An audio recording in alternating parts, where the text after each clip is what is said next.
Welcome. My name is Jason Thomas, and today I'll be discussing an investigation of 3 Mile Island and its continued effects. This study is presented in support of the Nuclear Energy Engineering Technology Capstone program provided by Thomas Edison State College. This study is a collaborative work which presents 3 detailed chapters. Chapter 1 investigates the root causes of the accident in 3 Mile Island, which was developed by Brian Buettner, and it identifies both the precursors and the mechanisms of the accident itself. Mr. Buettner also provides an in-depth study into 3 Mile Island 2's plant design. Chapter 2, the short and long-term impacts of the accident at 3 Mile Island, will be the chapter of focus for today's discussion. We will be discussing in detail the direct and indirect effects of the accident at 3 Mile Island with specific regard to the nuclear power industry within the United States. Chapter 3 analyzes the regulatory changes resulting from 3 Mile Island. Mr. Shane's chapter investigates the lessons learned from the accident and how these lessons are reflected in the NRC regulations in place today. The events that took place on March 28, 1979 have had a lasting impact on not merely the nuclear energy industry, but the shape of the United States' energy policy for the last 35 years. The inadequate level of responses made during the event, as well as the government's reaction after the emergency had abated, resulted in the loss of public trust and the inevitable stalling of the United States nuclear power industry. Today we will break down these differing effects with emphasis on the erosion of public trust in nuclear power, how this loss of trust has affected the power plant construction within the United States energy industry, the direct environmental and health effects resulting from the actual accident at 3 Mile Island, as well as the indirect effects not normally ascribed to the incident at 3 Mile Island. The long-term effects of the accident at 3 Mile Island can be attributed to the inadequate responses made during and immediately following the event. Uncertainty surrounding the accident was the largest contributor to the erosion of the public's trust in nuclear power.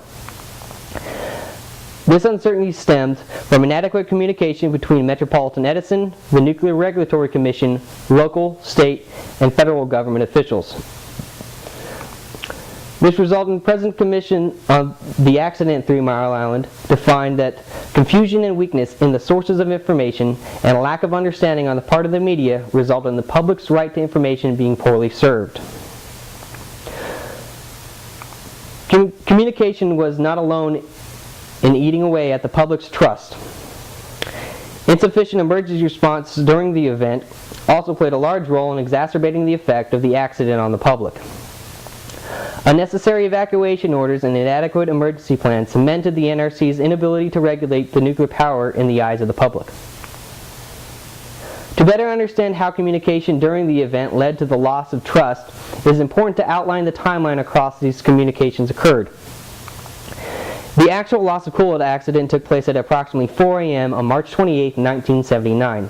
As stated before, additional information of the precursors and the mechanisms of the accident can be found in great detail in Chapter 1 of this study. As expected, the communications during the initial response to the plant casualties which led to the loss of coolant accident were contained entirely to the Med-Ed employees on site. This expanded slightly during the first 2 hours of the casualty to include George Gunder, Superintendent of Technical Support at 3 Mile Island Plant 2. Communications eventually included Med-Ed's Vice President for Generation via teleconference. It was only at this level of communication that the recommendation to close the block valve leading to the stuck-open pilot-operated relief valve ended the actual loss of coolant accident, 2 hours and 22 minutes into the casualty. It still took Metropolitan Edison nearly an hour to declare a site emergency, identifying that some event threatens the uncontrolled release of radioactivity to the immediate environment. As part of Med-Ed's emergency plan, Med-Ed made contact with the Pennsylvania Emergency Management Agency and the U.S. Department of Radiological Assistance. PEMA alerted the Bureau of Radiation, which in turn informed nearby counties and state police, through the director of Dauphin County Office of Emergency Preparedness. By this time, Med-Ed was required to evacuate 3 Mile Island 2's auxiliary building due to increased radiation levels on site. Within 10 minutes, Metropolitan Edison was forced to elevate the accident to a general emergency, which they defined as an incident which has the potential for serious radiological consequences to the health and safety of the general public. While Met-Ed had been attempting to reach the Nuclear Regulatory Commission since they declared the site emergency, the NRC did not become aware of the ongoing situation at 3 Mile Island until the NRC regional officials began arriving for work. The delay in NRC support resulting from poor NRC staffing requirements are one of the many concerns addressed in today's changes in regulatory requirements, which again can be found in greater detail in Chapter 3 of this study. The slow dissemination of information resulted in the public's first recognition that a situation was unfurling at 3 Mile Island not coming from official government sources. The local Harrisburg press got wind of the story by monitoring CB radio traffic between local police and fire departments. The initial press inquiries came at approximately 8 a.m. when the WKBO news director, Mike Pintek, asked for the 3 Mile Island Public Relations Office and was instead connected directly to 3 Mile Island 2's control room, where he was told by a control room official, "I can't talk now, we've got a problem."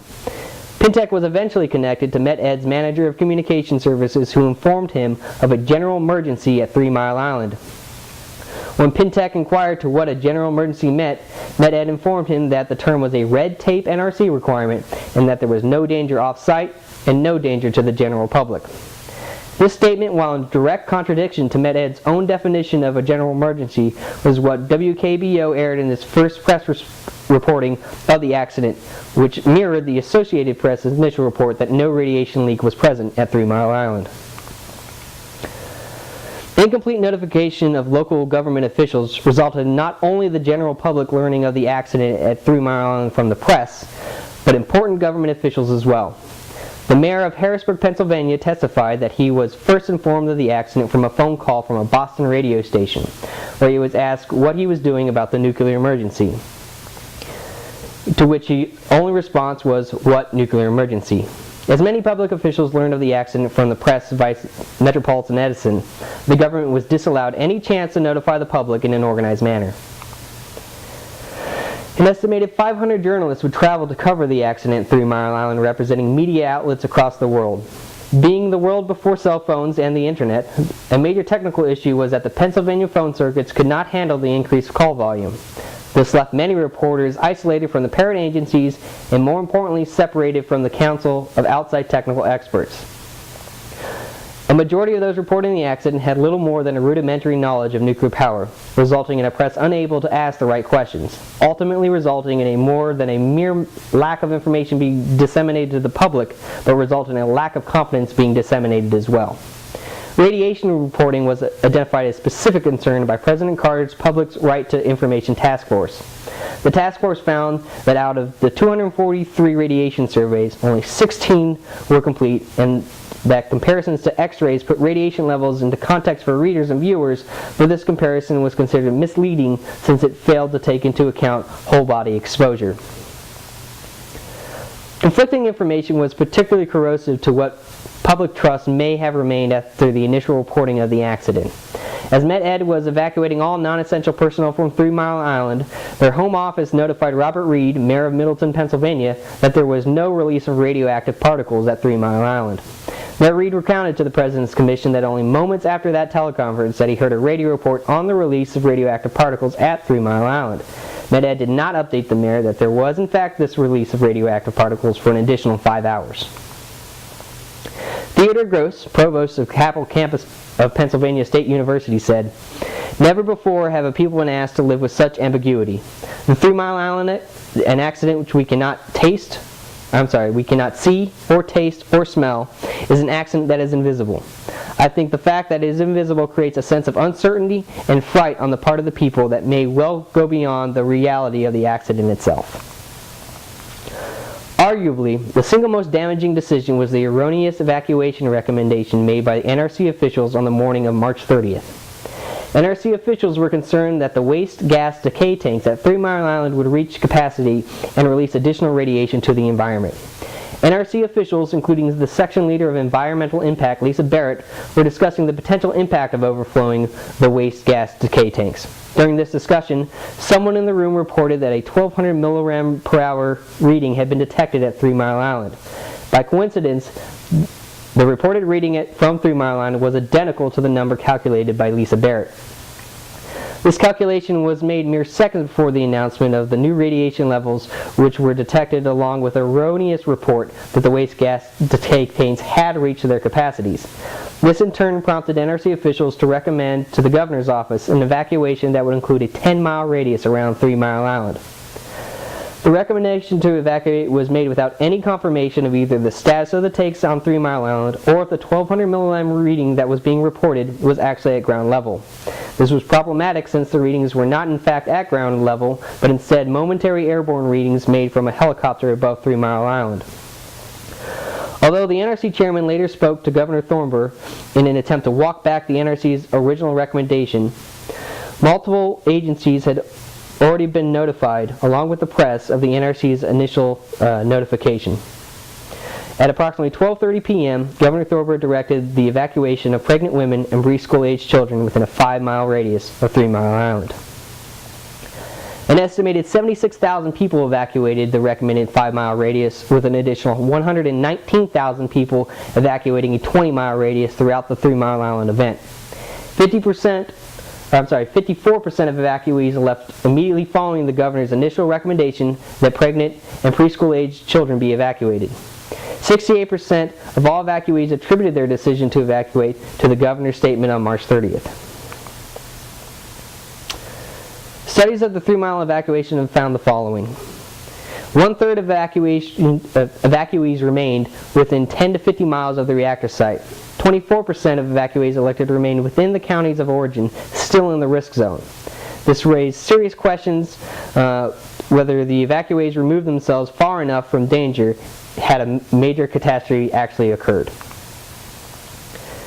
The inadequate level of pre-existing evacuation plans resulted from the NRC's low population zone approach to emergency management, which only included those individuals who would likely receive a 25,000 millirem dose throughout the entirety of an event.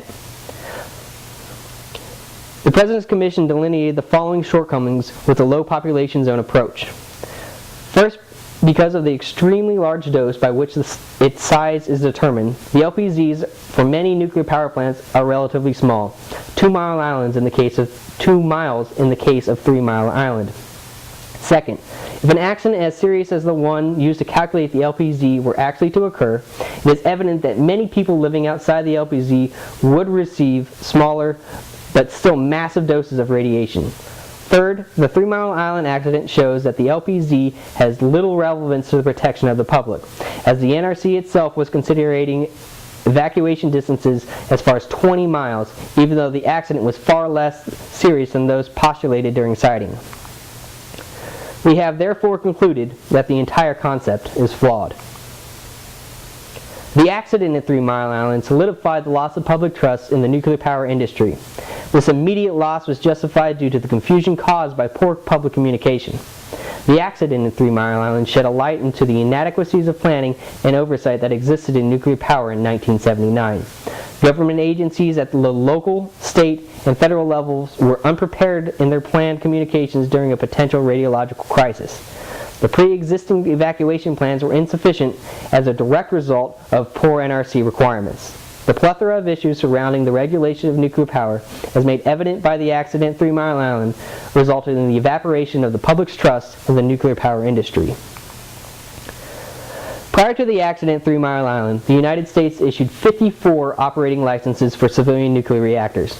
After 3 Mile Island, 52 additional plants received licenses. At first glance, these numbers do not seem to correlate with the loss of public trust. However, these numbers do correlate to a 2/3 drop in new plant construction when comparing them to the rates 10 years prior to and 30 years after the accident at 3 Mile Island.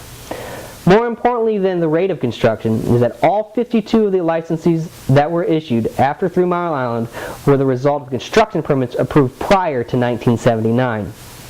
Increased build time and dramatic rise in initial production costs resulted in less than half of the 243 plants originally planned prior to the accident from reaching completion.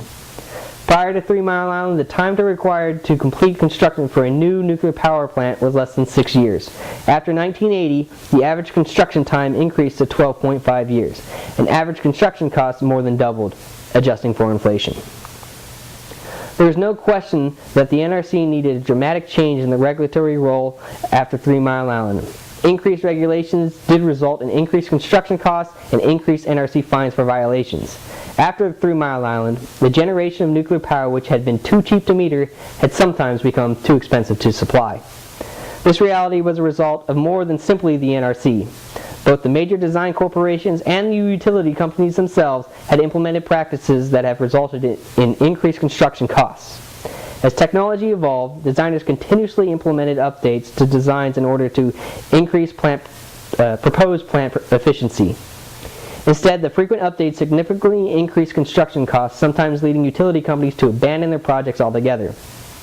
The utilities also increased costs by often starting construction on plants after completing as little as 40% of the design process.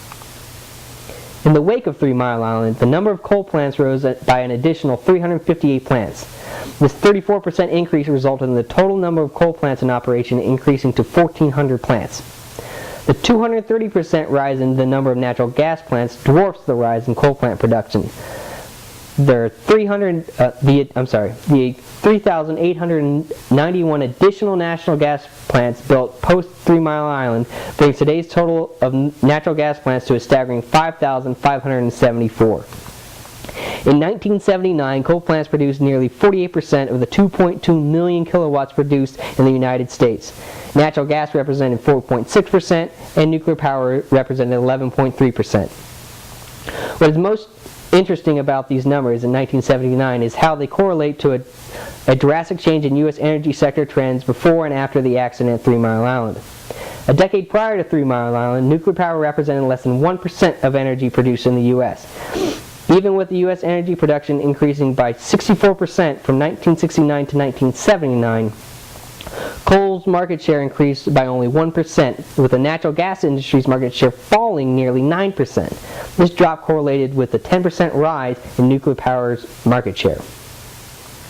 In the 3.5 decades that have passed since 3 Mile Island, the U.S. energy production has increased an additional 55%. The current market shares settle out to 39% produced by coal, 27% produced by natural gas, 20% produced by nuclear power, and the last 14% being produced by all other forms of electrical power generation. There is no escaping the fact that even if the communications during the accident at 3 Mile Island had improved between Metropolitan Edison and the NRC and the public, the accident itself would have still weakened the public's trust in nuclear power. Former Senator Pete Domenici recognized that many Americans have an irrational fear of anything nuclear. They are willing to use radiation to fight cancer, detect other diseases, irradiate food. But mention nuclear energy and a kind of strange syllogism forms in the minds of millions of citizens. Nuclear means bombs and mushroom clouds, radiation means death. Is this truly an irrational fear? Is the loss in public trust resultant from the handling of 3 Mile Island has been shown to be justified, but has a 30-plus year stall in nuclear power been beneficial? Or more to the point, are we safer for it? The short answer is no. This conclusion is reachable through a comprehensive analysis of the environmental effects of the accident at 3 Mile Island and the environmental effects due to the increased emissions produced from the stifling of nuclear power licensures since 1979. The direct environmental and health effects of 3 Mile Island have shown to have a negligible impact on the population surrounding the accident site. This is evident from the ongoing evaluation of the long-term health conditions and mortality rates of those living in areas affected by the release of radiation. These findings, or lack thereof, is not surprising. The President's Commission of the accident at 3 Mile Island reported the following summation on the severity of the accident. Based on our investigation of the health effects on the accident, we conclude that in spite of the serious damage to the plant, most of the radiation was contained and the actual release will have negligible effect on the physical health of individuals. The major health effect of the accident was found to be mental stress.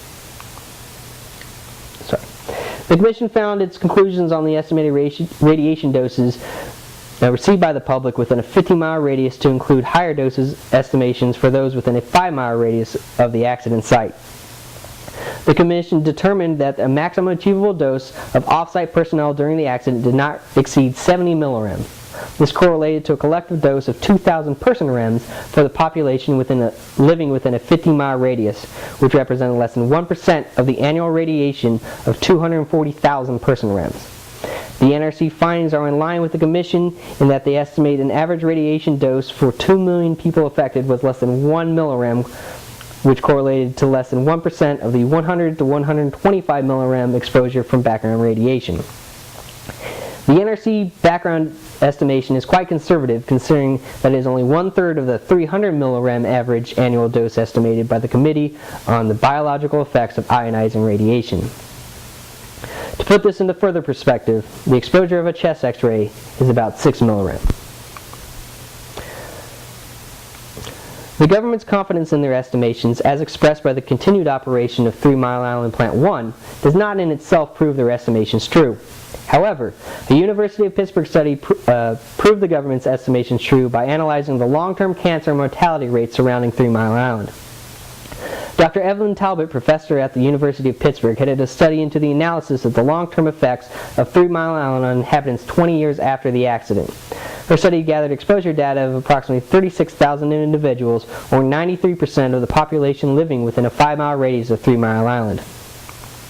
Talbot's study found no statistical significant rise in cancer deaths. Her study found a small rise in overall mortality rate. However, Dr. Talbot attributed this rise to the increase in heart disease-related fatalities, which accounted for nearly 40% of the total deaths in her study. Radiation-induced heart disease is brought about from high doses of radiation, such as doses received during intense cancer treatments. It can also be induced from long-term exposure to low radiation levels, such as those associated with atomic bomb survivors. Neither of these conditions corresponds with the radiation doses received by the public from the accident 3 Mile Island, and therefore the heart disease found in Talbot's study is not thought to be related to the radiation exposure, but rather is most likely due to the population having well-established heart disease risk factors. A reasonable summarization of the direct environmental effects of 3 Mile Island is a minor release of radioactivity, which resulted in an average increase in the public's radiation exposure of less than 1%. This exposure resulted in 0 deaths and no measurable rise in cancer rates. In short, while the accident at 3 Mile Island cannot be dismissed lightly, the accident itself resulted in no death or physical harm to the public or its employees. This study has already outlined the reduced growth of the nuclear power industry and the resulting makeup of the U.S. energy industry. Using this analysis, coupled with a breakdown of the emission and safety records of the leading 3 methodologies of energy production, the large-scale environmental effects resulting from the reduction of nuclear power can be determined. Furthermore, the study has also shown the aforementioned reduction to be a direct result of the 3 Mile Island accident. Therefore, these additional environmental effects can be ascribed to the accident at 3 Mile Island. When evaluating the emissions produced from the electrical power generation, the U.S. Environmental Protection Agency has found that on average, natural gas produces over 1,100 pounds per megawatt hour of carbon dioxide, 0.1 pounds per megawatt hour of sulfur dioxide, and 1.7 pounds per megawatt hour of nitrogen oxides. It has found coal to produce an average of 2,200 pounds per megawatt hour of CO2, 13 pounds per megawatt hour of SO2, and 6 pounds per megawatt hour of nitrogen oxide. The EPA has also concluded nuclear power plants do not emit carbon dioxide, sulfur dioxide, or nitrogen oxides. As described previously, the U.S. has nearly exceeded 4.1 million kilowatt hours annually, which in 2013 corresponded to 1,575 million metric tons of CO2 from coal and 422 million metric tons from natural gas. These combined accounted for 99% of the CO2 emissions from U.S. electrical power generation. Carbon and sulfur dioxides are not the only emissions of concern.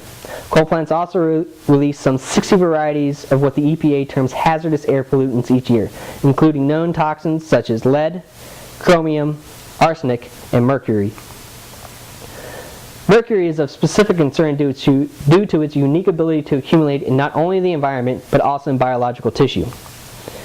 A Center of Disease Control and Prevention study found that 1 in 12 women of childbearing age have already has an unsafe blood level of mercury, and as many as 630,000 babies in the United States could be at risk for health problems.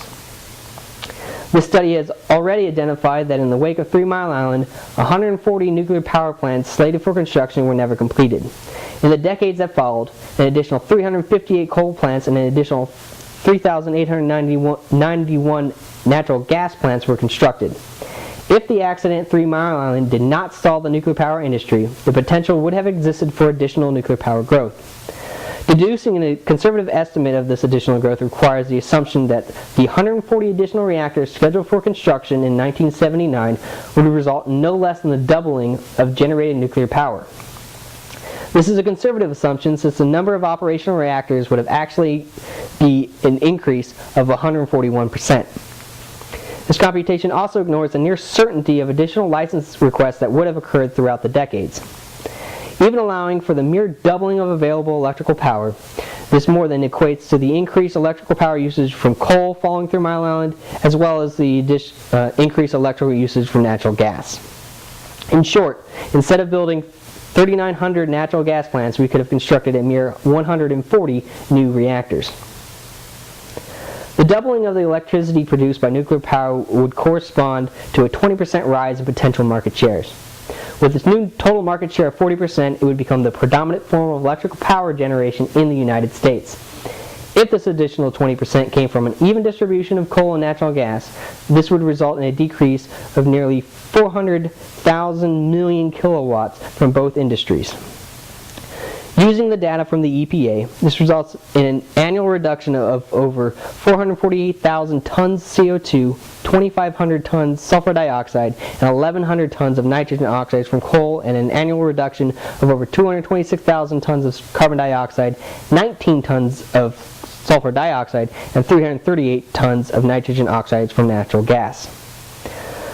Allowing for the aforementioned increase in construction time of 12.5 years that followed 3 Mile Island, these additional 140 reactors would have been online by the early 1990s. From the years 1994 to 2014, the burning of coal generated 16 million kilowatt hours of electricity, and the burning of natural gas generated 15.8 million kilowatt hours of electricity. Even under these most conservative assumptions, the industry effects produced by the accident at 3 Mile Island are responsible for 26.9 million additional tons of CO2, 104,930 additional tons sulfur dioxide, and nearly 62,000 additional tons of nitrogen oxides from increased emissions.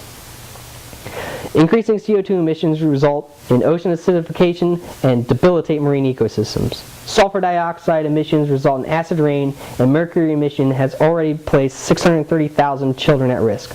However, these effects still may be insignificant when compared to the effects of rising sea levels due to global warming. Thank you.